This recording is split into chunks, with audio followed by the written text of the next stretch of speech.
Hello friends and welcome to learny ji. दोस्तों, ये हमारी भारत के महान व्यक्तित्व की श्रृंखला का चौथा वीडियो है और इस वीडियो में हम बात करेंगे भारत के महान व्यक्तित्व में जो भारत के प्रथम प्रधानमंत्री थे पंडित जवाहरलाल नेहरू जी, उनके बारे में। और इसके पहले के वीडियोस जो भारत के महान व्यक्तित्व हैं उसमें जो महात्मा गांधी के वीडियो प्राप्त करने के लिए आप इस वीडियो के डिस्क्रिप्शन को विजिट कर सकते हैं। साथ ही साथ हमारे वीडियोस रेगुलर रूप से प्राप्त करने के लिए चैनल को जरूर सब्सक्राइब करें और हमें फेसबुक पर लर्नी जी ग्रुप और लर्नी जी पेज पर प्राप्त करने के लिए फेसबुक पर ज्वाइनिंग की रिक्वेस्ट भेजकर आप हमसे जुड़ सकते हैं। तो फ्रेंड्स, आइए शुरू करते हैं पंडित जवाहरलाल नेहरू जी के बारे में। सबसे पहले बात करते हैं जन्म की। तो पंडित जवाहरलाल नेहरू जी का जन्म 14 नवंबर 1889 ईस्वी को इलाहाबाद में हुआ। उत्तर प्रदेश के इलाहाबाद में 14 नवंबर 1889 ईस्वी को पंडित जवाहरलाल नेहरू जी का जन्म हुआ। पिता की बात करते हैं तो पंडित मोतीलाल नेहरू इनके पिता थे और पंडित मोतीलाल नेहरू जो इनके पिता थे वो एक धनी बैरिस्टर और कश्मीरी समुदाय जो कश्मीरी पंडित थे उस समुदाय से संबंध रखते थे। पंडित मोतीलाल नेहरू एक धनी बैरिस्टर थे और कश्मीरी पंडित समुदाय से संबंध रखते थे। मोतीलाल नेहरू 2 बार कांग्रेस अधिवेशन के अध्यक्ष भी रहे। माता की बात करते हैं तो स्वरूप रानी जो थी वो पंडित जवाहरलाल नेहरू जी की माता थी और ये भी लाहौर के पंडित समुदाय से एक जो प्रसिद्ध पंडित परिवार था उससे संबंध रखती थी स्वरूप रानी जो थी की माता। और ये मोतीलाल नेहरू की दूसरी पत्नी थी। जो जवाहरलाल नेहरू जी की माता थी वो पंडित मोतीलाल नेहरू की दूसरी पत्नी थी और जो पहली पत्नी थी पंडित मोतीलाल नेहरू की उनकी मृत्यु प्रसव के दौरान हो गई थी। आगे बढ़ते हैं और बात करते हैं परिवार में अन्य सदस्यों की। तो जवाहरलाल नेहरू 3 भाई बहनों में से सबसे बड़े थे। मतलब पंडित जवाहरलाल नेहरू को मिलाकर उनके परिवार में उनके भाई बहनों में 3 लोग थे और ये अपने भाई बहनों में सबसे बड़े थे। इनके अलावा 2 बहनें और थी जो इनसे छोटी थी। इनकी छोटी जो 2 बहनें थी उनमें जो पहली बहन थी उनका नाम विजय लक्ष्मी पंडित था, जो बाद में विजय लक्ष्मी पंडित संयुक्त राष्ट्र महासभा की अध्यक्ष बनी। और जो दूसरी बहन थी जिनका नाम कृष्णा पंडित था वो एक अच्छी लेखिका थी। कृष्णा पंडित ने बाद में कई सारी पुस्तकें पंडित जवाहरलाल नेहरू पर भी लिखी। तो ये हुई पंडित जवाहरलाल नेहरू जी के परिवार की जानकारी। आगे बढ़ते और बात करते हैं शिक्षा की। तो पंडित जवाहरलाल नेहरू की शिक्षा की बात करते हैं तो नेहरू जी ने प्रारंभिक शिक्षा अपने घर पर निजी अध्यापकों के द्वारा अर्जित की। पंडित जवाहरलाल नेहरू जी ने जो अपनी प्रारंभिक शिक्षा अर्जित की वो घर पर ही निजी अध्यापकों के द्वारा अर्जित की और बाद में उच्च शिक्षा जो हासिल की वो दुनिया के कुछ बेहतरीन स्कूलों से प्राप्त की।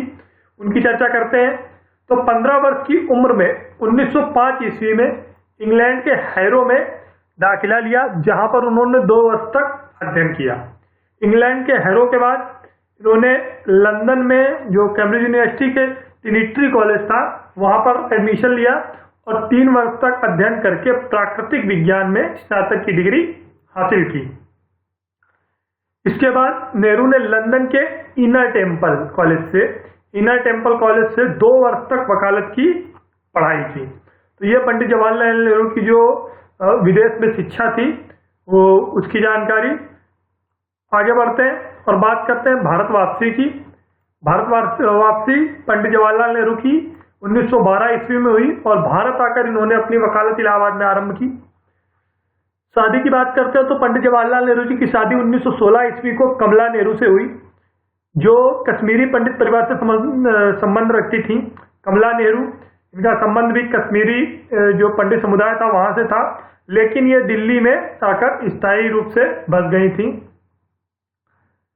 इनकी संतान की बात करते हैं तो 1917 ईस्वी को नेहरू जी को पुत्री हुई जिनका नाम इंदिरा प्रियदर्शनी रखा नेहरू जी ने। इंदिरा प्रियदर्शनी जो बाद में इंदिरा गांधी के नाम से प्रधानमंत्री बनी भारत की।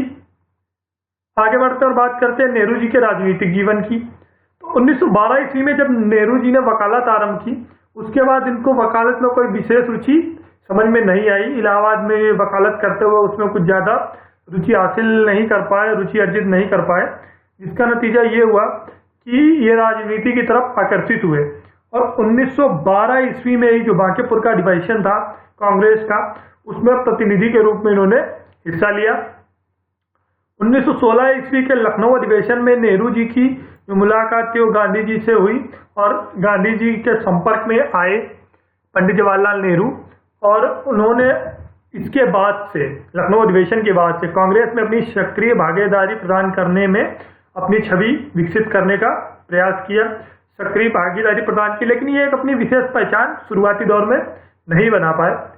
कालांतर में नेहरू जी ने गांधी जी से बहुत प्रभावित हुए और उन्होंने अपने साथ साथ अपने परिवार को भी नेहरू जो गांधी जी का व्यक्तित्व था उसके अनुसार ढालने की कोशिश की।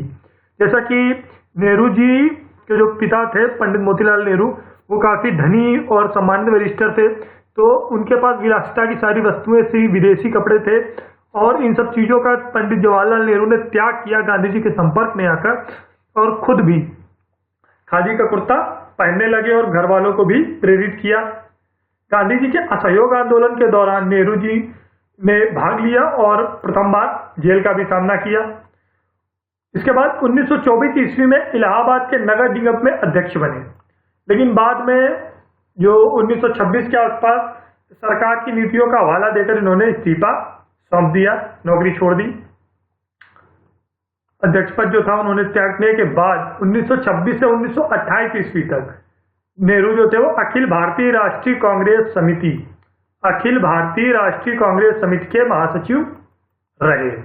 इसके बाद जो बदलाव आया राजनीतिक जीवन में उनका, वो 1919 ईस्वी के लाहौर अधिवेशन में, जब ये पहले कांग्रेस के अध्यक्ष बने और इन्होंने इसी अधिवेशन में, लाहौर अधिवेशन में, पूर्ण स्वराज की मांग की। ये नेहरू जी के राजनीतिक जीवन का सबसे बड़ा मोड़ था। यहाँ से उनके राजनीतिक जीवन में एक अहम परिवर्तन आया। 26 जनवरी 1930 ईस्वी को स्वतंत्र भारत का झंडा नेहरू के द्वारा फहराया गया। 1930 ईस्वी में गांधी जी के सविनय अवज्ञा आंदोलन में नेहरू जी ने भी अपना अहम योगदान दिया। तो इस प्रकार जो नेहरू थे उन्होंने राजनीतिक जीवन में बहुत अधिक सक्रियता हासिल करने स्टार्ट कर दी, और 1931 ईस्वी में जब इनके पिता पंडित मोतीलाल नेहरू की मृत्यु हुई तो बाद में जवाहरलाल नेहरू केंद्रीय परिषद में शामिल हो गए। सविनय अवज्ञा आंदोलन में नेहरू जी की गिरफ्तारी हुई और 2 वर्ष की कैद हुई इनको। हालांकि जब ये 1931 ईस्वी में शामिल हुए कांग्रेस में, जो केंद्रीय परिषद थी उसमें, तो कई हद तक ये कहा जा सकता है कि वहीं से इनका जो कांग्रेस में अधिकार था वो काफी ज्यादा विस्तृत हो गया। और सविनय अवज्ञा आंदोलन में नेहरू की गिरफ्तारी के बाद 2 वर्ष की कैद की सजा हुई। कांग्रेस अध्यक्ष पद के लिए नेहरू का चुनाव 1936 और 37 ईस्वी में 37 ईस्वी में हुआ। भारत छोड़ो आंदोलन के दौरान 1942 ईस्वी में नेहरू जी की गिरफ्तारी हुई और 1945 ईस्वी में नेहरू रिहा किए गए। भारत विभाजन और स्वतंत्रता के जो प्रमुख मत थे, भारत विभाजन का मत, या फिर कह सकते हैं उनकी जो बैठकें होती थी, और जो स्वतंत्रता के प्रमुख मत थे सरकार के और कांग्रेस के बीच में, उनमें नेहरू जी का भी विशेष योगदान रहा। आगे बढ़ते हैं।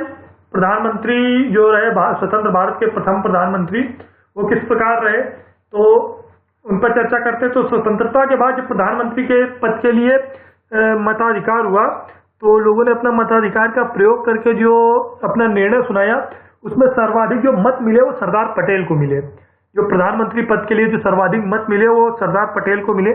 और इसके बाद जो दूसरे स्थान पर रहे वो आचार्य कृपलानी जी थे, उन्होंने दूसरा स्थान प्राप्त किया। लेकिन गांधी जी ने इन दोनों लोगों को समझाया और इसके बाद इन्होंने दोनों लोगों से नाम वापस लेने के लिए कहा। तो सरदार पटेल और आचार्य कृपलानी दोनों लोगों ने अपना नाम वापस ले लिया और पंडित जवाहरलाल नेहरू प्रधानमंत्री पद के लिए चुने गए और भारत के प्रथम प्रधानमंत्री बने।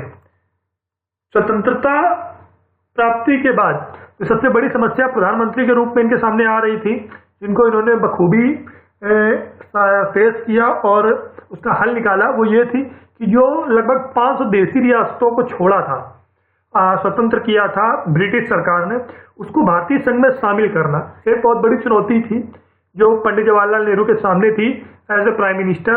तो उन्होंने जो ये चुनौती थी उसको बहुत अच्छे से स्वीकार किया और उसमें पूर्ण सफलता भी हासिल की। आगे बात करते हैं देश की प्रगति के में इनके जो कार्यकाल रहे उनमें क्या योगदान रहा। तो शुरुआती दौर की अगर चर्चा करते हैं तो 1947 में इन्होंने भारत के जो विज्ञान क्षेत्र था उसकी तरक्की के लिए, उसको आगे बढ़ाने के लिए भारतीय विज्ञान कांग्रेस की स्थापना करी और 1951 में दिल्ली में प्रथम एशियाई खेलों का आयोजन किया। जैसा कि सभी लोग जानते हैं कि जो नेहरू थे वो खेलों में काफी ज्यादा रुचि रखते थे, तो इसी कारण 1951 ईस्वी में नेहरू के द्वारा दिल्ली में प्रथम एशियाई खेलों का आयोजन भी कराया गया और देश में औद्योगिक क्रांति की शुरुआत काफी हद तक नेहरू ने जो नींव थी वो तैयार की। आगे बात करते हैं निधन की। तो बच्चों में जो प्रचलित है चाचा नेहरू का नाम, उनका निधन 17 मई 1964 ईस्वी को हृदयघात से हो गया। जो स्वर्गवास हुआ पंडित जवाहरलाल नेहरू या चाचा नेहरू का, वो 17 मई 1964 ईस्वी को हृदयघात के कारण हो गया। तो फ्रेंड्स, इस वीडियो में हमने चर्चा की पंडित जवाहरलाल नेहरू के बारे में और अगले अपने आने वाले वीडियो में, जिसमें भारत के महान व्यक्तित्व की चर्चा कर रहे हैं, इस सीरीज में हम एक नए व्यक्तित्व की चर्चा करेंगे। और इस वीडियो को देखने के लिए थैंक्स। इस वीडियो को लाइक करना और शेयर करना बिल्कुल मत भूलें और अपने सुझाव में कमेंट बॉक्स में जरूर बताएं और चैनल रेगुलर अपडेट्स के लिए सब्सक्राइब करें। Thanks for watching this video. Thank you.